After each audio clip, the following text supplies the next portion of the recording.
Saludos, muy buenas tardes. Ahí estamos viendo, reponiendo fuerza, porque nuestra compañera Monse tiene que beber un poquito. Tiene que estar ahí ella. No te escondas, Monse, que te hemos pillado. Te hemos cogido ahí. ¿Cómo te hidrata? Esa es la palabra, porque claro, después estás todos los días de un lado para otro y eso es lo que tiene. Hoy, jueves 19 de abril, vamos a contarle muchas cosas aquí. Vamos a hablarle del tiempo. Vamos a estar en el club de patinaje de nuestra ciudad, con esas escuelas de patinaje. Vamos a estar con los amigos de AEPA, que es, en esta conversación, la Asociación de Emprendedores por el Patrimonio Algecireño. Vamos a estar también con los amigos de La Trocha y también vamos a tener tiempo para estar con el doctor Sánchez Muñoz, aquí en su clínica, para que nos hable un poquito de una cosita que es muy importante para todos nosotros. Don Patricio González está de vacaciones, le hemos dado unos días de vacaciones, que se relaje, que esté bien con su mujer, que a él no lo podemos tener aquí todos los días. Pero tengo que hablarle de una cosita que ha pasado y que no me lo puedo callar. No me lo puedo callar porque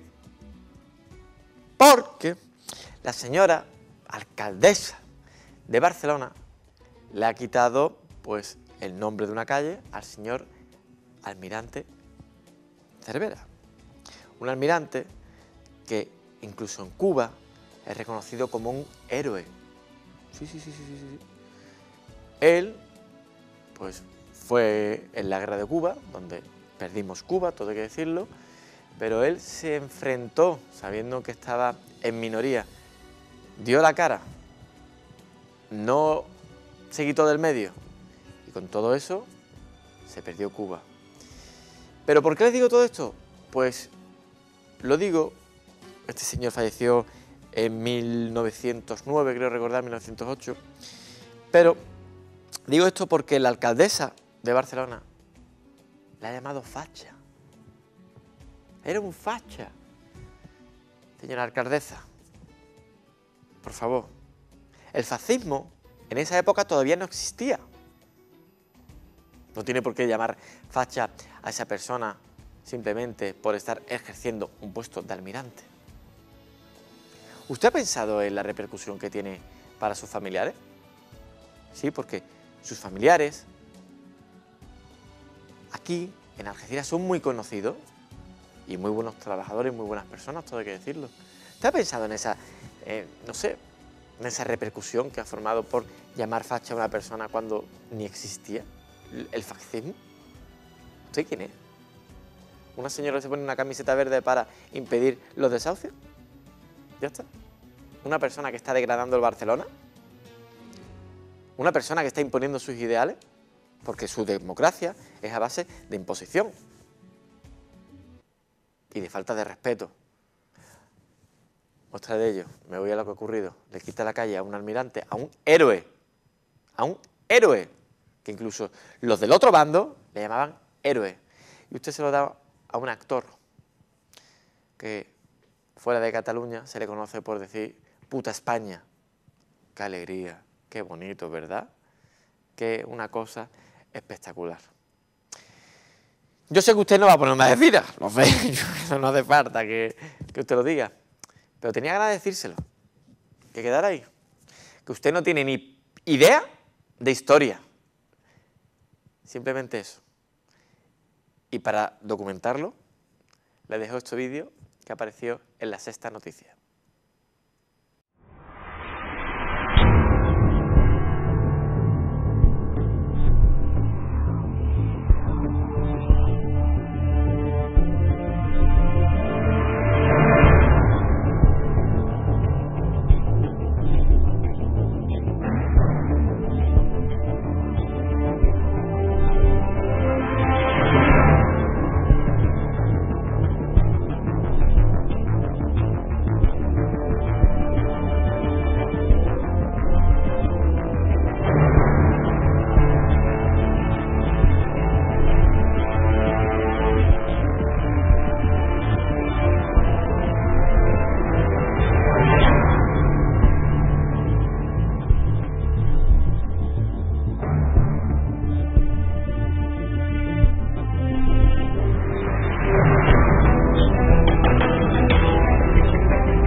se haya reunido para quitarle el nombre a un facha a esta calle y ponérselo al querido Pepe Rubianes.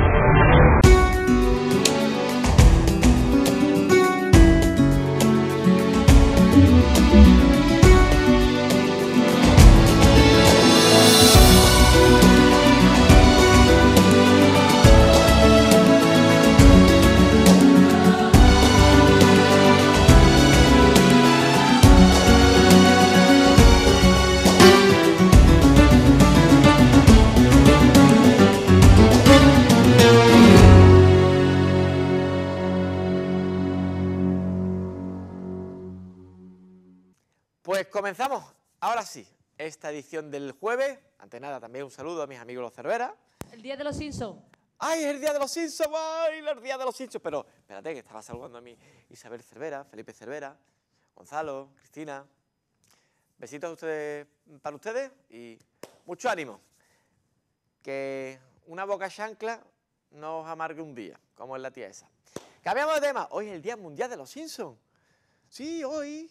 No mañana, ni pasado, ni ayer. Hoy es el Día Mundial de los Simpsons y podemos meter algo, ¿no? Podemos meter algún gap de los Simpsons, si a ustedes les parece bien. O una pequeña reseña histórica. Venga, vamos a hablarles sobre el Día Mundial de los Simpsons.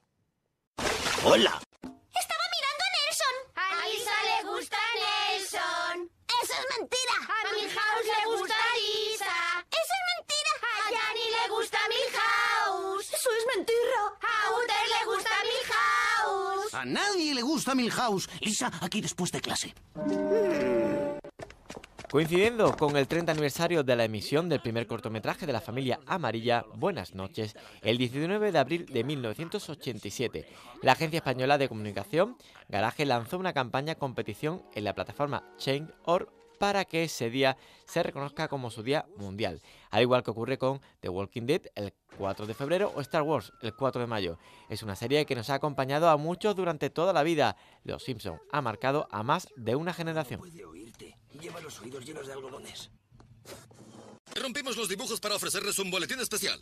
¿Habrán encontrado mis llaves? Ken Brockman desde Noticias de Acción. Un gigantesco petrolero encallado en la costa vertiendo miles de toneladas de crudo sobre la playa de los bebés foca. No te apures, aún queda mucho petróleo en el país de donde lo traen. Hay que dar esa pequeña reseña histórica de estos personajes animados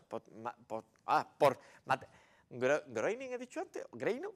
Bueno, por ese americano sátiro, ¿no? Con sus tiras que hacía de conejitos en el periódico y después dio el salto a la animación con la película, con la serie de Los Simpsons y que solamente se ha realizado en todo este periodo de tiempo una sola película. También les digo, ya están planeando una segunda parte. Señores y señores, vamos a centrarnos. Lo primero, el tiempo. Esta es la actualidad meteorológica. Según la Agencia Estatal de Meteorología, mañana cambiamos de alerta. Pasamos de la amarilla a naranja y sobre todo por fenómenos costeros y de viento. Vamos a tener ahí, como pueden ustedes observar, mañana en 4 franjas vamos a tener 40%, 100%, 45% y 50% posibilidades de lluvia, mientras que el sábado 100 y 85%. El domingo también va a ser pasado por agua. Vamos a desgranar ahora el tiempo por hora, que nos dice, como ustedes pueden ver, esa línea amarilla que tenemos ahí debajo, indica el nivel de alerta, pero a partir de las 12 de esta noche salta a nivel naranja. Las nubes nos van a ir acompañando y por la mañana del viernes va a ser pues con unos chubascos dispersos o débiles. Mientras en la tabla de marea nos dice que parcialmente nuboso, nubosidad al 2%, 32 kilómetros por hora, hasta racha de 47, temperatura entre 17 y 14 grados, aunque la sensación va a ser de 17 grados. Humedad al 72% en el día de hoy. Nos vamos ahora hasta el oleaje. Hoy hemos tenido pues marea alta, concretamente hasta ahora de medio metro en esta mañana de jueves. Pleamares y bajamares, solamente dos pleamares y una bajamar. 6:03 y 18:28 las pleamares, bajamar las 12 del día de hoy, la única. Nos vamos ahora a los periodos solunares porque nos dicen que la teoría solunar es hoy un día regular para pescar en Algeciras. Muestra de ello en periodos mayores actividad alta esta madrugada y esta tarde de 17:36 a 19:36, mientras que en periodos menores de 10:23 a 11:23. La luna creciente, estamos entre la fase luna nueva y cuarto creciente. Tercer día lunar, iluminación al 11%. Y el sol ha salido esta mañana a las 7:42 y la puesta de sol será a las 20:59 minutos. Por lo tanto, hemos tenido un total de 13 horas y 17 minutos. El tránsito solar ha sido a las 2:20 de esta jornada, pues, del jueves 19 de abril. Compañeros y compañeras. Sí. ¿Qué tal, Pepi? ¿Tenemos imágenes de esta mañana como ha amanecido en nuestra ciudad? Sí. Pues vamos a verlas. Imágenes me imagino que del amigo Pedro, ¿no? Correcto. Correcto. Esta es la Cuesta del Rayo.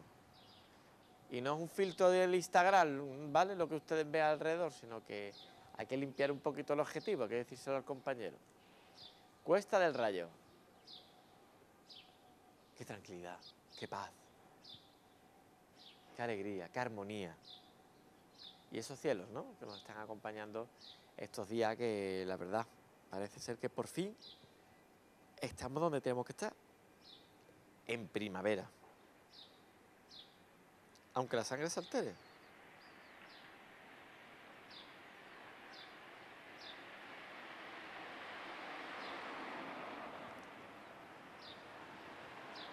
A mí es que me gusta, ¿no?, esas calles vuelas y esas calles de nuestra ciudad y sobre todo ese cielo azul, lado. Me siento seguro azulado. Bueno, venga. Así ha amanecido hoy en este jueves 19 de abril nuestra querida ciudad. Nosotros hacemos un alto en el camino y enseguida volvemos, aunque también les aviso que nos vamos ya mismo por ahí.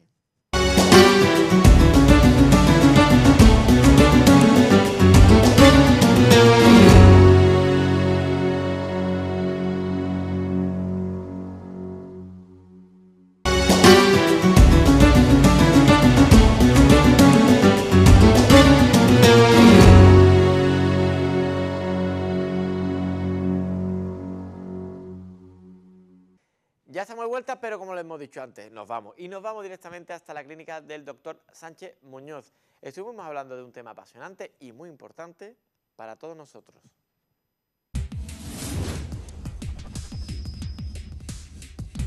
Doctor Sánchez Muñoz, buenas tardes. Buenas tardes, José. Vamos a tratar hoy el tema de la obesidad. Pero, ¿qué es una persona obesa? ¿Qué es la obesidad? La obesidad es uno de los principales problemas de salud del siglo XXI. Es una epidemia, además una epidemia silenciosa, porque la persona obesa muchas veces no tiene conciencia de estar enfermo o conciencia de que eso pueda provocar enfermedad.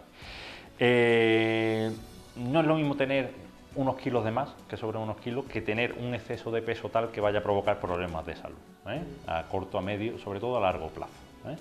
Entonces, para medir el grado de obesidad que tiene una persona o el grado de sobrepeso, tenemos una serie de fórmulas que son muy burdas, no meten solamente el peso y la talla en esa fórmula, y a partir de ahí nos da un número y nos dice si esa persona, pues bueno, pues tiene un sobrepeso ligero o moderado, o tiene una obesidad leve moderada, o ya una obesidad mórbida cuando pasa de 40 de índice de masa corporal, ¿no? Bueno, después de ese diagnóstico me imagino que hay un tratamiento, o no se hace un tratamiento, un seguimiento, o cómo sería. Ya te digo, la obesidad como tal no es una enfermedad, pero sí es verdad que es capaz de provocar enfermedades. Capaz de provocar enfermedades cardíacas, problemas de huesos, problemas de incluso estar relacionado con cierto tipo de tumores, sobre todo si se mantiene en el tiempo. Entonces es muy importante atajar ese problema de raíz antes de que llegue a desarrollar esas enfermedades, ¿no? Entonces la obesidad como tal la tratamos, y en función del grado de sobrepeso o obesidad que tenga ese paciente, pues ofrecemos unas técnicas u otras, unos mecanismos u otros. Hay pacientes que solamente con un cambio dietético, con un cambio de hábito es suficiente. Hay otros pacientes, los pacientes con obesidad mórbida, pues salvo que pasen por el quirófano, difícilmente van a tener una solución. Y después hay una serie de pacientes intermedios que a los que nosotros, los que nos dedicamos a la endoscopia digestiva, le podemos dar solución mediante ciertos dispositivos, ciertas técnicas, ¿no? El ser humano, por sí es consciente de que está obeso o no está obeso? No, para nada. De hecho, nuestras abuelas tenía el concepto de que contra más comiéramos y más gorditos estuviéramos, más sanos estábamos, ¿no? Contra más rollizos. Entonces, no, pues ese es el problema, ¿no? Hay un problema ahí de educación que hay que intentar manejar y, bueno, cada vez más la gente se conciencia, ¿no? Desde aquí, por ejemplo, en vuestra clínica tenéis incluso una nutricionista y psicólogo, ¿no? Sí, nosotros trabajamos todo este tipo de problemas, la obesidad sobre todo hay que tratarla desde un punto de vista multifactorial y multidisciplinar. Quiero decir, no solamente un digestivo o un endocrino o un cirujano es capaz de tratarlo, sino que tiene que contar con un equipo de especialistas, ¿no? Hay veces que hay que manejar más el campo dietético, entonces un especialista en nutrición pues es el que tiene que manejar. Muchas otras veces hay que manejar el campo psicológico, la esfera psicológica, y muchas veces que la obesidad está, si no provocada, pues sí modulada por factores psicológicos, ¿no? que ahí ahondando e intentando solucionar esos problemas el paciente puede mejorar. Y otras veces, pues bueno, pues hay que decidir si necesita un endocrino, necesita un digestivo, necesita un cirujano en función del grado y en función de otras enfermedades, ¿no? ¿Sobre la mesa qué tenemos? Bueno, esto es uno de las técnicas de los dispositivos que utilizamos nosotros, es un balón intragástrico, ¿no? Entonces, bueno, esto es un modelo antiguo, ya este no lo utilizamos, pero bueno, lo tengo ahí de muestra como para los pacientes como tal. Balón intragástrico lo usamos en pacientes que tienen obesidades leves moderadas, ¿no? En esta fórmula que he comentado de índice de masa corporal estarían pacientes entre 30 y 40, pacientes que no llegan a ser obesos mórbidos y pacientes en los cuales el sobrepeso es tan excesivo que solamente con una dieta y ejercicio no van a ser capaces de reducirlo o capaces de mantenerlo en el tiempo, que es el objetivo de esto.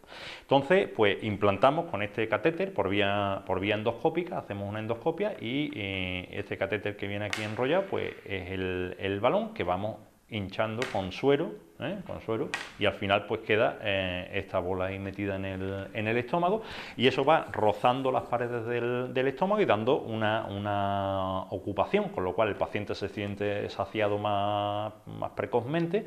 Y bueno, este dispositivo lo tenemos colocado más o menos durante 6 meses y a los 6 meses hacemos una endoscopia, lo pinchamos, extraemos todo el líquido de aquí dentro y lo sacamos más o menos de esta forma por la boca, ¿no? Durante esos 6 meses y durante al menos 6 meses más, ese paciente está en seguimiento con, sobre todo, nutricionista y psicóloga. ¿Para qué? Para que mientras que esté implantado este balón en el estómago del paciente, sea capaz de cambiar sus hábitos, de cambiar sus conocimientos, de cambiar cómo afronta la comida, cambiar cómo afronta los problemas con la comida y sea capaz de mantener esa pérdida de peso que consigue durante los 6 meses que está puesto a medio y a largo plazo. Me imagino que también esa pérdida de peso va acompañada por un poquito de movimiento físico, ¿no? Sí, hombre, sin duda, si no después eso es como todo, quiero decir, aquí lo que intentamos es que el paciente aprenda cuál es el camino, cuál es la senda y saber que dentro de esa senda pues uno se puede mover de un poquito de lado a lado, pero si se sale de esa senda volverá otra vez a coger esos kilos. El ejercicio físico es fundamental, es decir, los pilares son dieta y ejercicio siempre, ¿no? Esa es la base.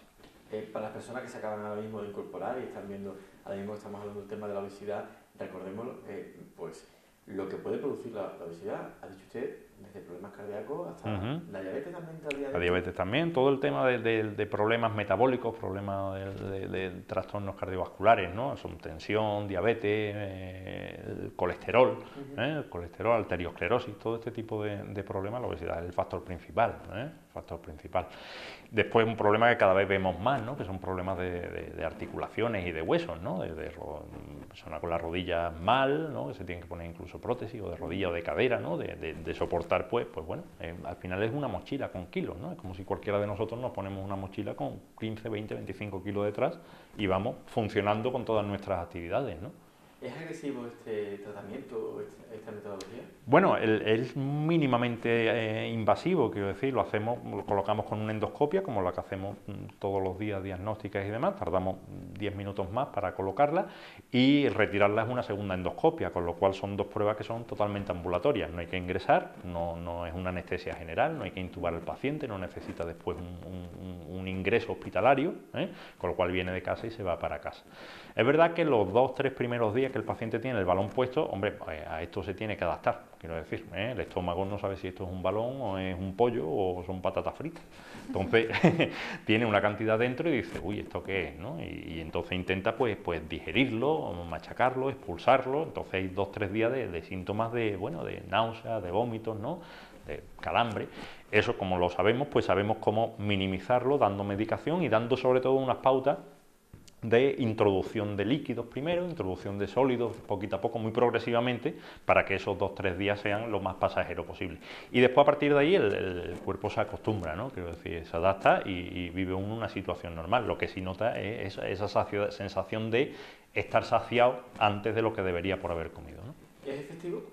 Es efectivo siempre cuando se hacen las cosas bien, ¿eh? Lo primero que el paciente tiene que tener en cuenta, lo primero que a mí me gusta machacar mucho, es que aquí no hay milagros. Quiero decir que el principal actor de la película es el paciente que se sienta aquí delante, ¿no? Si el paciente no quiere o cree que con esto solo es ponerlo y ya está equivocado, ¿eh? No va a conseguir cosas. Puede ser que reduzca, porque simplemente con una disminución de la ingesta lo reduce, pero después no lo va a mantener en el tiempo, con lo cual no hemos hecho nada.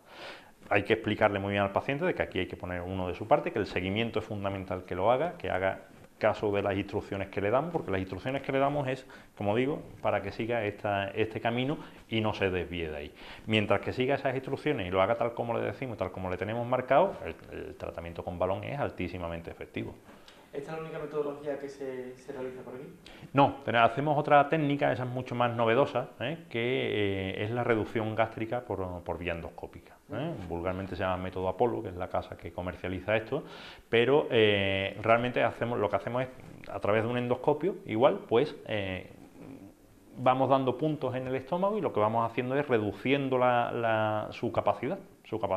Es algo parecido a una de las técnicas que utilizan los cirujanos, pero infinitamente menos agresivo, claro, porque es todo por vía interna, por vía endoscópica, con lo cual no hay cicatrices externas, no hay posibilidad de que se infecte un punto porque no hay puntos cogidos, pero ese sí es un método que es un poco más agresivo, porque sí necesita una hospitalización, realmente es una intervención, con lo cual 24 horas hay que estar vigilando, ¿no?, hospitalizado, pero después también es verdad que es una reducción que, bueno, que ahí se queda y parece que es más definitivo, ¿no? Doctor, ¿algo más que se nos quede en el tintero que le gustaría destacar sobre la obesidad?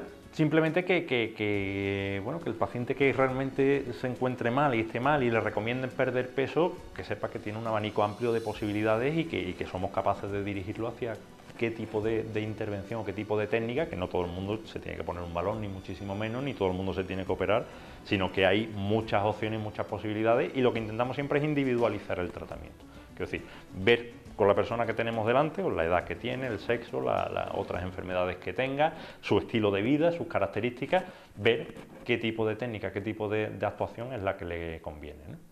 Señor Sánchez Muñoz, muchísimas gracias. Muy bien, a vosotros.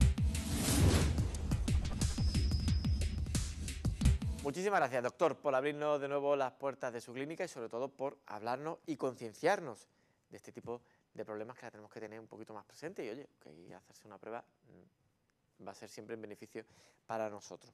Más vale prevenir que curar. Vámonos hasta las pistas del Loren. No saben ustedes dónde están. En San García. Allí se está llevando a cabo una escuela de patinaje. Y además los más pequeños están disfrutando. Y no con sus caídas, que pocos se cayeron, sino con el buen ratito que pasaron.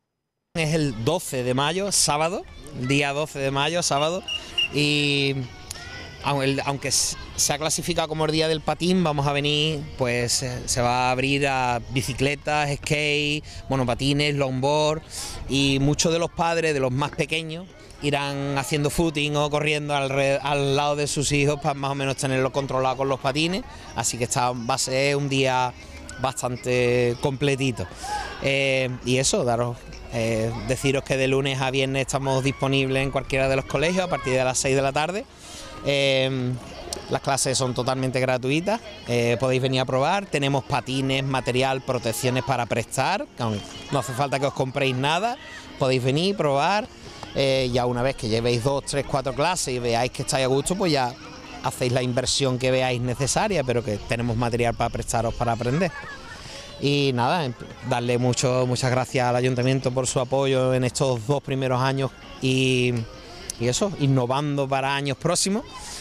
Y también informar que este año sacaremos una carroza sacaremos una carroza para la feria Real de Algeciras. Igual, estamos que todos los niños vengan y se diviertan con unas fechas muy señaladas para nosotros aquí en Algeciras, con la Feria Real. Así estaban ayer las pistas del Lore, ¿no? Esos chavales aprendiendo a patinar gracias a esas escuelas de patinaje que podemos pues apuntarnos y también participar en dicha actividad deportiva. Cambiamos de actividad, pero seguimos aquí en Onda Algeciras Televisión porque le vamos a dar la bienvenida a los amigos de AEPA. José María Contreras, muy buenas tardes. Buenas tardes, José. Manuel Gil. Buenas tardes. Secretario, buenas tardes. Yo es que a mí se me viene Manuel Gil y se me viene a la cabeza mi amigo Manu Gil. ¿Conoce alguno que se llama así, no? Hombre. Pues mi hijo, precisamente. Buena gente, todo hay que decirlo. Muy buena. Además... Muy serio, muy escribe, trabajador. Escribe muy bien. Y escribe bastante bien. Y tenemos una pasión en común que nos une mucho la Semana Santa. Que es la Semana Santa. Bueno, la Semana Santa ya ha pasado, al igual que una conferencia que ocurrió la semana pasada sobre la barriada de Pelayo. Manuel, ¿este tipo de actividades en qué se engloban? Pues esto se engloba dentro de precisamente de las actividades que desarrolla nuestra asociación. Nosotros provenimos del CEPEL Juan Ramón Jiménez. Allí es un centro multidisciplinar donde se estudian bastantes asignaturas, pero la nuestra, la que escogimos y la que nos ha llevado allí un tiempo, ha sido patrimonio. Nuestra pasión y, en fin, nuestro interés y nuestro orgullo. Porque es verdad que el patrimonio algecireño, que no le damos mucha importancia y parece que en Algeciras nunca hay nada, que nos da coraje de oírlo, Algeciras tiene un patrimonio bastante importante.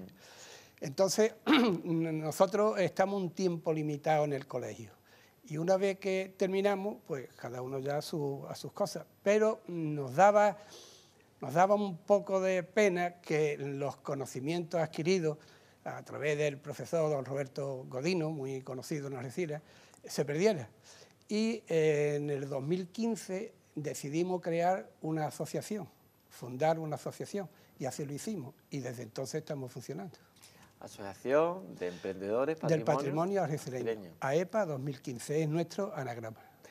Y José María, hablando de todas las actividades que realicéis al cabo de, vamos a llamarle curso escolar, ¿no? Sí, vamos a llamarle curso realmente escolar. Es un curso.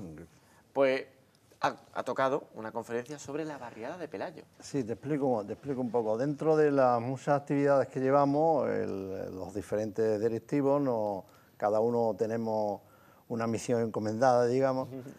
Y como bien ha dicho Manolo, una vez que terminaron los cursos, pues dentro de la directiva se pensó que esos conocimientos que teníamos no se podían perder. Incluso había que seguir ampliándolo, ¿no?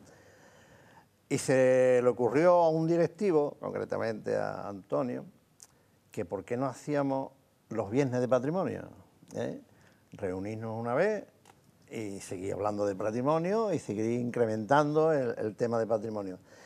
Y en ese apartado, pues decidimos una vez al mes, un viernes de cada mes, pues dar una conferencia de algún tema de importancia de Algeciras, ¿no? Ya han pasado por allí, pues desde Paco García hablando del mercado Torroja, hemos dado una de flamenco, hemos dado una de toro, y algunas más, ¿no? Y entonces, yo pensando en esto, yo pensaba que de Pelayo se hablaba muy poco en Algeciras, porque como te he dicho al principio, antes de entrar en directo, todo el mundo sabe que está Pelayo y que hay una venta y que venden pan. Ya está, y es verdad, ¿eh? Y es así, ¿no? Los otros días me entrevistó un medio y lo primero que me dice, Pelayo, sí, donde se va a comprar pan. Y digo, pues esa es la imagen que hay de Pelayo, ¿no? Y entonces yo digo, como yo estoy muy vinculado a la barriada por el tema de mi trabajo y tal, y tengo mucha amistad con aquello, digo, pues voy a hacer yo un pequeño proyecto, por muy mal que salga no va a salir mal porque no es la primera vez que se habla de Pelayo. Y Pelayo tiene una historia, no es muy grande, pero historia. ¿Te puedo hacer preguntita? Ya que me da la oportunidad. Tú preguntas. ¿Cuándo comienza la barriada de Pelayo? Esa era la primera pregunta que nos hicimos, porque aunque yo he dado la conferencia, detrás mí ha estado Roberto y ha estado otros directivos, ¿no? Y no hay un documento, no hay una fecha de partida, ¿eh? Se supone que a principios del siglo XIX, cuando empiezan a irse algunos habitantes de Algeciras, pobladores, a la zona de Punta Carnero, buscando sitios donde asentarse, con las huertas y tal. Se conoce que las huertas que había allí, las tierras, se llenarían de gente, no habría más tierra donde sembrar, y alguno tiró un poquito más al norte y llegó hasta Pelayo. Bien, ten en cuenta que las distancias no son las de ahora, ¿no? Claro. Esta mañana, aunque sea haciendo un paréntesis en nuestra conversación, esta mañana he localizado un documento de publicidad de un barco que iba a Gibraltar y pone la travesía 6 horas del puerto de Algeciras a Gibraltar. Madre mía. Quiero decirte que en aquella época las distancias eran más grandes, ¿no? Aunque sean las mismas, ¿no? Y entonces poco a poco se fueron asentando allí. Y a partir de que en el año 1845-46 se inicia la carretera, porque antes eran caminos de troce y tal, es cuando empiezan a pasar las diligencias hacia Tarifa y hacia Cádiz, y es cuando ya aquello va tomando más importancia a nivel de asentamiento de personas, ¿no? Que allí no había nada, allí no había nada más que huerta y agua.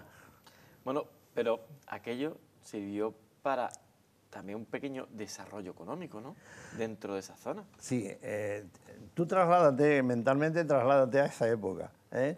Entonces, aquellos eran autosuficientes. ¿Eh? Entonces, la primera vez que se viene a Algeciras a vender pan, ese dato está contrastado, 1890. En 1890 es cuando ya... Exactamente, la abuela del actual propietario, o uno de los actuales propietarios, la actual propietario es Milagro, ¿no? Pero su tío Juan y su padre José Antonio, la abuela de esa familia es la que un día se arriesga a coger un caballo. O sea, que sigue la generación. Sí, la generación de los Martínez Ros, todo el mundo lo conoce por Ros, pero son Martínez Ros. Esa está todavía ahí, es ya tercera generación la que hay haciendo pan, ¿eh? Pero claro, en aquella época se hacía pan a mano, lógicamente. Y entonces, ante la necesidad de dar de comer, porque yo pienso que en Pelayo, aparte de esta familia, otras harían pan también, porque sería una cosa muy común en algunas casas, sobre todo las que estuvieran más alejadas, ¿no? Y entonces esta señora, en aquel tiempo, tú imagínatelo, con un mulo, un caballo, desde Pelayo, por esos caminos, a vender 15 o 20 o 30 kilos de pan, los que vendieran, y así se inició el tema del pan en Pelayo. Morían la harina en el molino de Escalona, que ya estaba. Y hoy día siguen moliendo la harina allí en el molino de Escalona, en el cobre. Madre mía. Pero ya hoy van con el Land Rover. Sí, ya hoy otra cosa. Realmente el pan de Pelayo es una marca Pan de Pelayo. Es un pan que es bastante apreciado y en Algeciras y en otros sitios fuera de Algeciras, pues la verdad que se vende porque tiene mucha calidad. Bueno, estamos hablando, pues, casi 120 años de historia, ¿no? 118. Sí, casi 100, buscando 130 años ya. Si se calcula en 1830, 1840... Ah, bueno, 40, claro. Pues ya tiene ahí 160 años. Pensaba que era del 1890. Yo también, yo pensaba que... 1890 es cuando esta señora va a comercializarlo. El pan, sí. Bueno, ¿y cuáles son los lugares más emblemáticos de Pelayo? Mira, allí hay un sitio que lo escuchan los algecireños, pero yo que voy con relativa frecuencia últimamente, con más frecuencia por allí perderte en Huerta Grande, que es un sitio de turismo rural, pasear, simplemente pasear. Tú dejas el coche aparcado y te vas andando, además el gerente es una persona que no te pone pega en ese sentido, y meterte por aquellos bosques, eso es un placer. Tienen allí una maqueta esa, porque aparte de las casas rurales hay un centro de interpretación de la fauna y de la flora del Parque del Estrecho y todo aquello. Pues allí tienen un mapa eso a escala de lo que es el Estrecho de Gibraltar, y tienen también una casa antigua escenificando cómo vivían en esa época, y pasearte por allí es una delicia.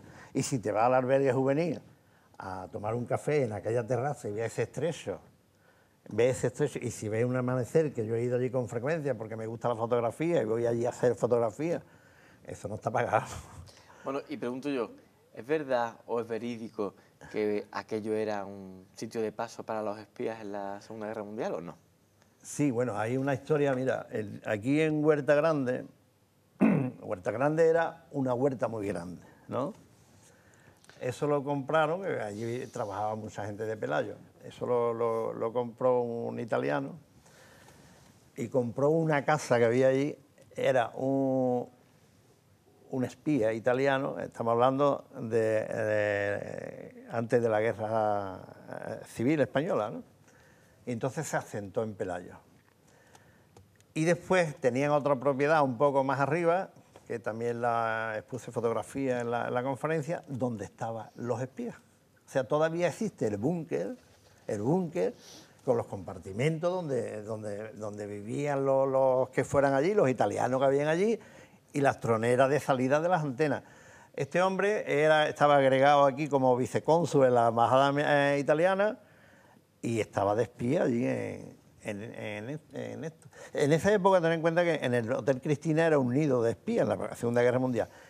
Cuando salta la Guerra Civil en España, el gobierno español, los servicios secretos del gobierno español dejaron de perseguirlo, ¿no? Pero ya después lo engancharon otra vez, Manolo, esto suena a película. Esto suena a película. Película que además en el Hotel Reina Cristina se ha rodado algunas escenas de película. El Hotel Reina Cristina tiene, en su tiempo, como todos sabemos, fue uno de los mejores hoteles de Europa.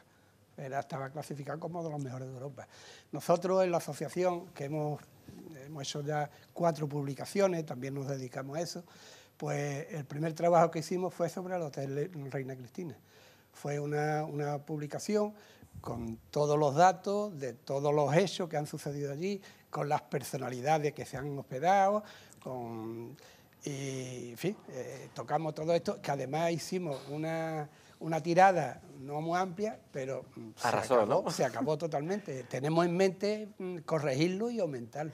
Ya no vamos a hablar de la importancia que tuvo con su estructura, que era inglesa, de cómo don Alexander Henderson y Juan Morrison trajeron por fin ese ferrocarril que parece que está igual, todo hay que decirlo, porque seguimos anclados en esos años, pero de ahí nacieron muchos hosteleros famosos por toda la costa. Aquello fue una escuela, aquello que fue una verdadera escuela de hostelería. Hubo un tiempo que había 300 trabajadores en el hotel, 300 trabajadores en el hotel, y luego, al paso de los años, pues cada uno de ellos, con lo que hayan aprendido, pues fueron abriéndose y yendo a bastantes sitios. Recuperamos Pelayo porque hemos empezado a hablar del Reina Cristina, y es que afortunadamente nuestra ciudad tiene un patrimonio que es un tesoro. Pero volviendo a Pelayo, y ya para ir también cerrando un poco el tema de Pelayo porque nos quedamos sin tiempo, la fiesta más significativa, ellos ahora mismo se han vuelto un referente, sobre todo en Navidad. Te hablo de ahora, en el antiguo, en el pasado no lo sé. Pero hay otra fiesta que la celebran, que ahora la están potenciando, que es la Cruz de Mayo. En el mes de mayo, evidentemente, celebra la Cruz de Mayo en el punto del Bujeo, y eso está compitiendo con el Belén, el Belén que inició mi amigo Pepe Clavijo. Pero Pelayo siempre hemos conseguido localizar documentación de los años 40, e incluso se dio allí algún espectáculo taurino. Allí en Pelayo. Allí en Pelayo, sí. Pero lo que pasa es que el primer espectáculo taurino que dieron, lo nombraron como espectáculo taurino y era soltar un cerdo, un cochino lleno de grasa, para que la gente Después soltaron alguna que otra vaquilla, ¿no? Las cabalgatas de Reyes son conocidas allí, y después la velada que hacen en el mes de agosto, ¿no? Que de eso sí también hay documentación. Hemos conseguido un cartel del año 34, me parece, Miguel, donde se refleja esa actividad. Pregunto, ¿el nombre de la barriada se conoce o hay algunos indicios? Tú dices, ¿cuándo nace el nombre? ¿Por quién le pone Pelayo a aquello? ¿Por qué se le llama a esa zona la barriada de Pelayo? Ese dato era una de mis prioridades, el saber de dónde viene el nombre de Pelayo. Y claro, te tiene que basar, como no hay ninguna documentación que te oriente en ese sentido, te tiene que basar lo que te cuentan los más antiguos del lugar. Este panadero, Juan Roch, que tiene 93 años, me cuenta, porque estas cosas pasan de hijo a padre, las historias pasan de hijo a padre, ¿no? Y me cuenta que cuando ya en 1848, me parece a mí que es 48 o 49, empiezan a circular las góndolas de Marseille, las baterías militares que había por aquí eran muy frecuentadas por militares de un lado y de otro, y entonces había un militar que se llamaba Pelayo. Entonces no tenía nombre aquello pertenece todo a la finca de Argamasilla. Entonces la finca de Argamasilla llega hasta el mar, hasta la parte de Guadalmedí. Y entonces este Pelayo tenía como punto de referencia para en aquella venta, en la venta. Y pensamos, esto lo he contrastado ya con algún historiador, pensamos que debido a que este hombre era muy conocido, todo el mundo hacía referencia que paraba donde paraba Pelayo. Lo mismo que si tú imagínate que te vemos a ti, ¿dónde vamos? ¿Dónde va para Pepe Cote? Pues esta es la Cote y a la plaza se le pone Cote, ¿no? Pues una cosa parecida es lo que ocurrió allí. Este hombre se llama Pelayo, frecuentaba aquello y la referencia fue Pelayo por ahí. Vamos a ir finalizando, pero ha salido hace escasamente unos días, y aprovecho y lo hablo con ustedes, pues que la señora Ada Colau en Barcelona ha retirado una calle al almirante Cervera, un almirante Cervera que la mayoría de sus descendientes están aquí en Algeciras, bueno, y en la ermita que ellos poseen, allí hay una pequeña recreación de la maqueta de esa embarcación que él llevaba en la guerra de Cuba. ¿Qué importancia hemos tenido también por ahí, no? Este hombre es nacido en Medina Sidonia, pero se viene hacia aquí. Nació en Medina Sidonia, pero lo que ha ocurrido en estos días es debido más que nada, yo creo que a la ignorancia. Completamente de acuerdo con usted. Este señor falleció en 1909, cuando el fascismo no se conocía. Es una forma de quitar lo que hay y poner lo que nos parece. Su descendiente ha tenido una respuesta bastante adecuada por parte de sus descendientes, donde han puesto las cosas en su sitio. Que se va a quedar así, pues se quedará posiblemente, pero no es lo justo. Hombre, se está mancillando el nombre de ese señor así porque sí, ¿no? Ese señor y la familia. ¿Tú sabes quién trajo a los salesianos aquí a Algeciras? En el año 28, don Pascual Cervera Jacome. Este era un industrial de aquí de Algeciras que se pone en contacto con, me parece que se llamaba José María Manfredi, que era el inspector de la Casa Salesiana, y lo convence para que se venga aquí a Algeciras. Y no encuentra el lugar por ningún lado. Los otros días, en la página que nosotros tenemos de iPad, publicamos todos los viernes publicamos un pequeño artículo y publiqué yo eso precisamente, de los salesianos. Y este hombre convence a la inspección salesiana para que se instalen aquí. Y mirando sitios que no sabían dónde instalarse, se instalan donde estaban los salesianos, que eso lo estoy investigando, que era una fábrica de calzado. El edificio donde estaban los salesianos, que lo vemos todavía en la fotografía, donde está la iglesia del Carmen, eso era una fábrica de calzado. Colegio San Ramón. Y ese hombre fue el que trajo a los salesianos aquí. Manolo, María, muchísimas gracias por este ratito. Si es verdad, señor secretario, que vamos a tener una colaboración cada 15 días, ¿no? Vamos a estar por aquí hablando de cositas, ¿no? Nosotros lo vamos a proponer a la Junta y, de acuerdo con lo que opine, hay un personal bastante especializado, bastante preparado y yo creo que gustosamente podríamos hacerlo. Un placer. Igualmente. Muchísimas gracias. Verte. Muchas gracias a ti por invitarnos. Para eso estamos, somos el altavoz de todos ustedes, de todos los algecireños y campos gibraltareños. Nosotros hacemos un alto en el camino y enseguida volvemos, que tenemos que seguir hablando de historia, de más cositas de nuestra ciudad. ¿No?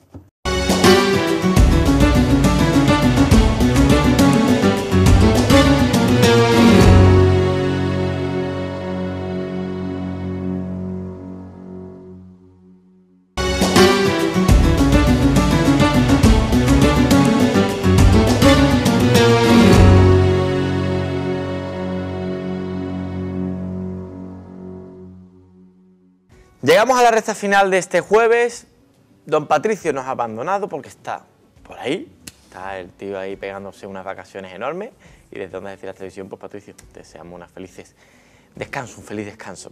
Nosotros, como cada jueves, tenemos una cita con los amigos de La Tocha. Juan Carlos Matilla, muy buenas tardes. Muy buenas tardes. Y vamos a seguir, pues, o mejor dicho, vamos a recuperar ahora el tema de la semana pasada que estamos hablando sobre el río de la miel. Vamos a ir viendo fotografías y las siguientes van a hacer unas comparativas de cómo era antes y cómo es ahora, para que todos los televidentes comprueben los cambios no muy afortunados que ha habido en aquella zona, ¿no?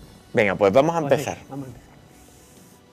Aquí esta fue la última en la que nos quedamos la semana pasada, ¿sí? Como ya comenté, era el paso a nivel que había para acceder al puente de la Conferencia, ¿no? Porque el tren comunicaba la estación férrea con el puerto, ¿no? Tenía dos estaciones, digamos. Y discurría paralelo al río y a la calle Segismundo Moré. Entonces, para llegar al puente de la Conferencia, pues había ese paso a nivel. Sigamos. Esta ya se ha comentado.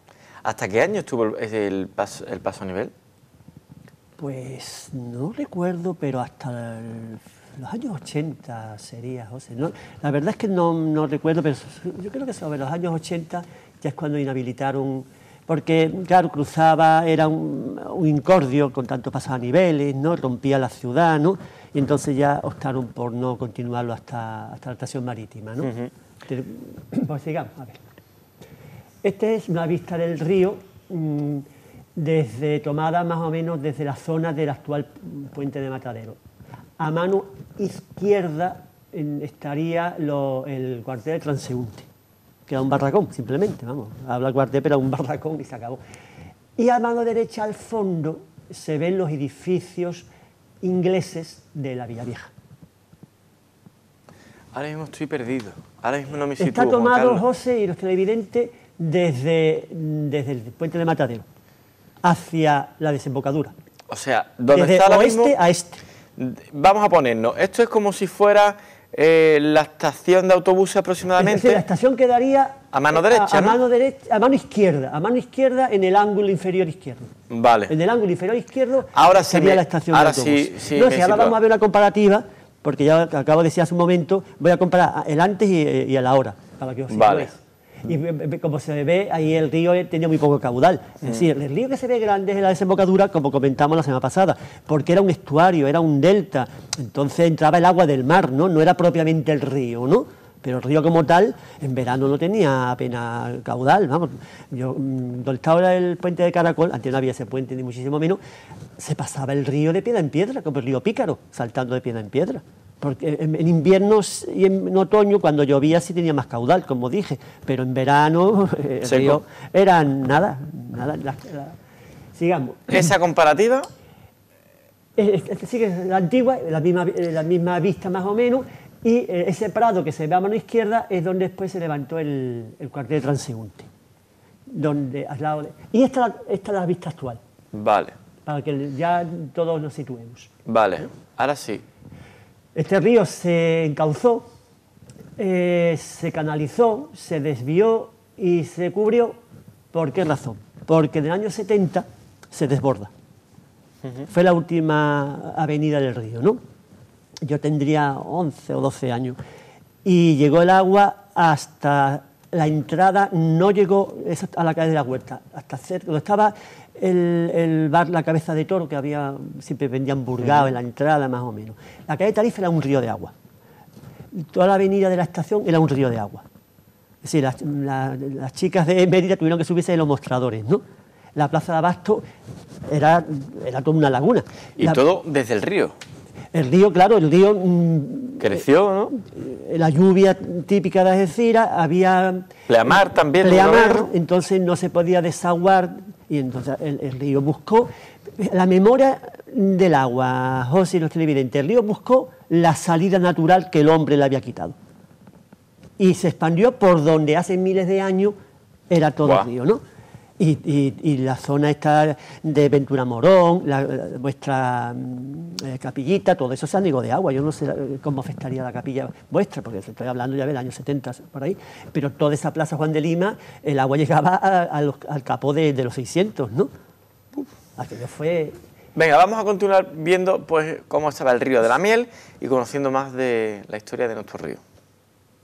Esta foto está coloreada, también de la misma vista, ya sabe que lo que dije antes, al fondo a mano derecha se ve la colina de la Villa Vieja, que sí, con todas las mansiones de arquitectura británica, de las que ya quedan pocas. Claro, esta es la visión actual, ¿ve? Ahora ya sí, esta es la comparativa para que se vea cómo ha ido evolucionando, ¿no? A mano izquierda se ve la espalda de la estación de autobuses, ¿a que sí? Y este prado que se ve de primer ángulo, ahí estaba el antiguo matadero. De ahí lo del puente Matadero. Exactamente. Claro, porque las reses, una vez toreadas en la plaza de la Perseverancia, bajaban por la calle Matadero hasta llegar... La calle Matadero, estamos hablando de Teniente Miranda. Teniente Miranda, claro, que desembocaba justo enfrente de la Plaza de Toros. De ahí salía, recorría toda la calle hasta la plazolita de Juan de Lima, que sí, ya enfilaba el secano, digamos, y cruzaba el puente Matadero hasta ahí. Sigamos. Esta parte es el puente de la Conferencia, es decir, al fondo... El Hotel Anglo-Hispano, El ¿no? Anglo-Hispano y la calle Baza, que ahora el Ayuntamiento está reparando los escalones y demás, ¿no? Que conduce a la calle Alexander Henderson, ¿no? Y a la zona de la Villa Vieja. ¿Este es el famoso patio del Coral? ¿Arriba? El patio del Coral quedaría más a la izquierda. Pero hay que subir esa escalera, ¿no? Claro, bueno, tú tienes doble acceso. Una por esta calle Baza, a mano izquierda, detrás del Hotel Anglo-Hispano, que sí, y la otra, pasado el Hotel Anglo-Hispano, hay un callejoncito que también comunica con la rampa del patio del Coral. Esa rampa, más o menos, dicen los historiadores que puede ser restos del acceso medieval a la Villa Vieja, ¿no? Lo que pasa es que hoy día el patio del Coral está muy deteriorado y había muchos planes, pero bueno, las palabras se las lleva el viento. Venga, seguimos viendo más de nuestra historia. Ahí ese era el puente de la Conferencia y este es actual. Ahora, es decir, para que ya todos los televidentes se vayan situando, ¿no? Se mantiene el Hotel Anglo-Hispano, convertido, ahora, como ya dije, en el Consulado del Reino de Marruecos, ya donde había una casa que sea esquina, ahora es el aparcamiento de dicho consulado, ¿no? Y donde estaba el puente, pues ya no hay puente, y donde había río, pues tampoco hay río. Hay un aparcamiento y una zona que por aquí se dijo, hace 15 años por lo menos, que se quería hacer el acceso central a Algeciras, desde la zona de Pajarete, por ahí, ¿no? Para dar cohesión, ¿no?, a las dos Algeciras, porque hoy día toda la zona del Puente Matadero es, digamos, un descampado que sí, que rompe la continuidad urbana de Algeciras, que sí, donde está la estación de autobuses, la calle Noria, la calle Aragón, ¿no? Entonces, hacer una gran avenida, un gran bulevar, ¿no?, que cohesionara, que conectara tanto la Villa Vieja con la Villa Nueva. Desde más o menos la zona de Pajarete, más o menos, hasta llegar al puerto. Se habló, pero como te dije hace un minuto, las palabras... Se la lleva el viento. Se la lleva el viento. Seguimos. Esta, antes de que ponga la comparativa, José, ¿qué zona es esta, amigo? Es el Río de la Miel, ¿no? Es el Río de la Miel, pero ¿qué calle queda a mano izquierda? Pues... esa es donde está el edificio Gallero, ¿no? No, no. ¿No? No, ¿qué va? A la El edificio izquierda. Gallero que está hacia abajo de la foto, digamos. Ah, pues entonces tiene que ser la parte final, ¿no? La calle Aníbal. La calle Aníbal. El Callejón de la Vieja, en la toponimia popular. ¿Te sitúas? Ahora, no, ahora mismo me has dejado fuera. La calle, bueno, ahora verás la comparativa. Entonces, esa es la calle Aníbal, que era a mano izquierda. A mano derecha estaría lo que es el edificio El Mesón Algeciras. Sí. Que ahora la comparativa ya la vamos a ver. Vale, vale, claro. ahora ya me he situado. Ahora lo vas a ver claro. Por eso Sí. he querido poner el antes y el después. Ahora me he situado. Para que... Ahora, como está ahora, ¿ves? Te sitúas Sí, tú sí, y sí, los sí, televidentes, ¿no? Entonces, ¿cómo era el río recuerda un poco al río que pasa por Gerona, que sí que también sus casas dan su parte trasera a ese río, ¿no? ¿Podemos volver un momentito a retomar esa fotografía, la anterior? Claro, es que ahí... Bueno, la gente también tiraría todas las cosas ahí, ¿no? El río, como dije, el río era muy bonito en fotos. Que es que yo pensaba que el río, su curso, iba por debajo de la estación de trenes. Que no se bifurcaba hacia esa zona, sino que era recto hacia por debajo de la estación. Discurría paralelo a la estación de tren. El tren lo hicieron, claro, lógicamente, por una zona llana, por obviedad, ¿no? Entonces era por la vega del río. Discurría paralelo al río. Vale, vale, vale. Es decir, la avenida Agua Marina está construida sobre el Río de la Miel. ¿Lo sabía usted o no? No. Sí, es decir, el río vendría, como te dije, de las sierras del Cobre y demás de los montes de Algeciras, ¿no? Ya entraba por la zona del Cobre, el casco urbano, ¿no? Por donde está la zona que han hecho el paso a nivel subterráneo de la cañada de los tomates. Sí. Hace 2 o 3 años que lo han hecho, ¿no? Donde está la calle Félix Rodríguez de la Fuente y demás, ¿no? Por ahí entra.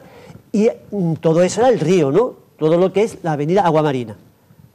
Por donde está el restaurante La Cabaña, cruzaría la vía del tren hasta desembocar ya en el estuario del mar, ¿no? Entonces todo eso se canalizó, se eliminaron los meandros, porque antes tenía un curso muy sinuoso, se hicieron más rectilíneos, se canalizó, se tapó y demás, ¿no? Y la avenida Agua Marina está construida sobre el Río de la Miel, tapado y canalizado. Venga, vamos, Digamos. otra foto. ¿En la misma? En la misma zona, se ve a mano derecha un bosque de eucaliptos, ¿no? Porque aquí los eucaliptos eran muy frecuentes porque los ingleses lo trajeron de Australia, ¿no? Esta es la zona tal como está ahora, para que... Esta es el frente, está visto, digamos, desde donde está hoy la estación de autobuses, sí, mirando hacia la calle Aníbal, la que sí, y al fondo sería la Villa Vieja. Además con su balustrada y todo, ¿no? Por lo que Sí, estoy viendo sí. ahí en lo que es el margen de la izquierda. Sí, era bonito, si el río no hubiera estado tan contaminado... Año 62 pone la fotografía. Sí, bueno, claro, eso mantuvo hasta el año 70, ¿no? Era bonito ver, José, el río discurrir por la ciudad, ¿que sí? Pero en otoño, ¿no? Y en invierno. Tú lo has dicho, porque en verano no, sigamos. Eso es como está ahora. En vez de río, pues hay una calle con los aparcamientos de coche. Vale. Se ha degradado la zona. Sí, digamos. Totalmente. A mí me gusta. Esta es otra vista de la misma zona, ¿no? Del mismo río. Este es el antiguo puente del Matadero. Pues qué bonito, ¿no? Era muy bonito, era del 1881 más o menos, año más o menos, ¿no? Claro, este puente, en la Edad Media, hubo un puente medieval árabe que se derrumbó y demás, en el siglo XVIII quedaban los restos, se haría un puente provisional, y en el siglo XIX se hizo este puente cuando se construyó la carretera de Cádiz-Málaga, ¿no? Y este puente se mantuvo hasta el 1983 más o menos, que se derriba porque enlazan el ferrocarril desde el puerto hasta la estación, por debajo de la calle Cartella. Sí. Discurre, claro, paralelo a donde están ahora haciendo las catas de Marina del Carmen, por ahí discurre el tren. Se mete, cruza la avenida Victoria Eugenia, por Rayos X más o menos, la calle Cartella, ¿no? Sí. No estaba antes Casa el Miguel. Chumbo la también, sí, ¿no? Pues la calle Rayos X donde está el Chumbo. Sí, exactamente. Bueno, no estaba antes Casa Miguel, para que sea más exacto. Y ya coge la plaza el Conde Niebla, donde está el monumento a los pescadores del Copo, ¿no? Por eso hubo una fotografía, si tú te acuerdas, que había un coche caído sobre el tejado de una casa. Sí, además tuvo muchos años. Claro, ¿por qué se cayó? Porque, claro, dice, ¿cómo es posible que un coche esté sobre un tejado? Porque la casa está más en un nivel más inferior que el puente, ¿no? Claro, el coche... Sí, pero estuvo muchos años ese coche, yo creo que... Sí, es aquello fue... Yo era pequeño y me acuerdo, vamos. Claro, era sorprendente, ¿no? Bueno, pues cuando hicieron esa conexión, pues eliminaron este puente, ¿no? Y construyeron el actual, ¿no? Y este puente, ahí la gente iba a afilar las navajas. Entonces las piedras de su pretil estaban desgastadas de tanto afilar. Buah. Estaban ya curvas. Se veía del pasar la navaja para afilarla, ¿no? Estaba sinuosa. Hacía una sinuosidad de tanto darle a la navaja, ¿no? Tanto afilar. Venga, vamos. Sigamos. Esta, como está ahora, toda esta zona, ¿no? Esta es la desembocadura del río, cuando la estaban ya canalizando, encauzando, digamos, ¿no? Esto a principios del siglo XX, ¿no? El río, ya te digo, que se abría, como he dicho, en un brazo de deltas, ¿no? Y demás. Entonces lo que hace fue encauzarlo, hacer un muelle, ¿no? Y ahí cuando estaban construyendo. Y ahora es como está actualmente. Con el paseo este de las farolas tan novedosas, digamos, ¿no? Esta es la zona, ahí está el edificio Gallero, a mano izquierda, ¿no? Esta sería la calle Aníbal, ¿no? Al final, ¿no? No, esta es la salida del puente del ferrocarril que después fue viario para los automóviles, ¿no? Es la calle Villanueva. Sí, ese edificio que se entrevé a mano derecha es el Anglo Hispano. Sí. Y el río discurría, esto es como está ahora, como está ahora en toda la zona, ¿no? Bueno, ha cambiado. Bastante. Ha cambiado bastante, ¿no? El río, ¿qué es la fotografía más vistosa del río? ¿A que sí? Totalmente, además vemos ahí ese gran edificio con su torreón arriba, el río lleno, pero claro, porque es la entrada del mar. Claro, por eso había las barquitas y demás, ¿no? Y había yo me acuerdo que la gente pescaba y había el puentecito al fondo. El puente de la Conferencia, luego ahí había el Hotel Sevilla, el edificio de los Galleros, después el Hotel Madrid, ¿no? Después ya más hacia acá era la acera de la Marina, y esa esquina, ese edificio que se ve en la esquina, es lo que hoy es la acera de la Marina, con el Hotel Marina Victoria y demás, ¿no? Y era una zona, bueno, y a mano izquierda, que no se ve, estaban después, ya muchísimos años después, Casa Alfonso y demás, ¿no? Era una zona de mucho tránsito, porque estaba a la entrada, es decir, toda la gente que venía o iba al puerto, pues tenía que pasar por allí, ¿no?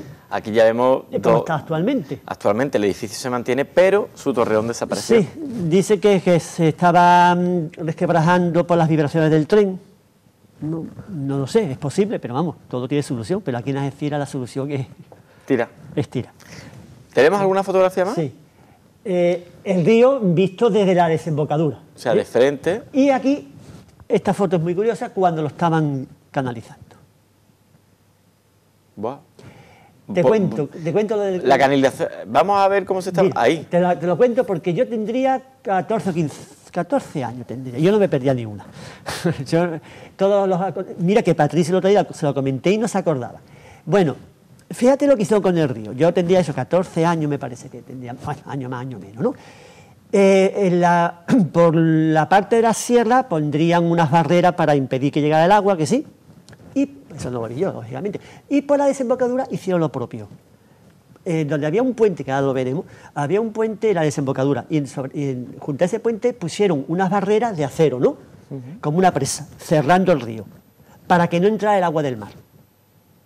Y con bombas fueron extrayendo el agua del río, dejaron el cauce seco. Impresionaba ver ese río totalmente seco, completamente seco. Seco. Claro, no, si aquí impresiona. Claro, ahora entonces, ves el cambio, ves esa transformación y dices, ¡buf! Pero, a que sí, de haber visto años y años el río con el agua, que sí, a verlo. Y allí al fondo ya estaba Yodra, ¿no? Se ven los pisos Yodra, y a la izquierda se veía también el Hotel Octavio. Claro, porque el Yodra y el Hotel Octavio son de los años 60. De los años 60, José. Y entonces, sobre ese cauce desecado, construyeron el cajón de hormigón que hemos visto. Más estrecho, mucho más estrecho que el cauce original. Como se ha visto en la foto, ¿no? Que a mano izquierda y a mano derecha hay una zona de... Aquí también esta foto es... Esta foto es, aquí sí, muy bonita, porque ahí se ve el río. En la vía del tren. La vía del tren, el puerto al fondo, que sí. Y ese puente que se ve, la desembocadura del río, es el que te acabo de comentar, ¿no? Que unía la zona de la Marina, ¿no? La entrada al puerto, ¿no? Con el paseo de la Hispanidad. Las dos Algeciras, ¿no? Las dos Algeciras. Que estaba ahí... La Villa Nueva, la Villa Vieja. Claro, y el río le daba empaque a la ciudad, que sí. Sí, totalmente. Es decir, lo que pasa es que, bueno, en Valencia se hizo lo mismo. En Valencia también el Turia estaba muy contaminado, lo que sea, también se tapó, y hoy día sobre su cauce... Pero es que, fíjense ustedes, hasta dónde llegan las grúas de la autoridad portuaria, y en la anterior, si podemos volver... Sí. Ahí no había nada. Ya te voy a comentar. Mira, cuando yo era niño chico, José, no existía el puente de contenedores, porque eso vino a partir del año 76, por ahí, ¿no? Era el puerto pesquero y el puerto de pasajeros de Tánger y Ceuta, ¿no? Y es por ese puente que estaba en la desembocadura, por ahí pasaba el paso de Nuestra Señora del Carmen. Para embarcarla... La Caracola, ¿no? En la Caracola, en el Paseo de la Hispanidad, que había un pequeño pantalán, ¿a que sí? Enfrente más o menos de la Comandancia de Marina, más o menos de la Autoridad Portuaria, por ahí.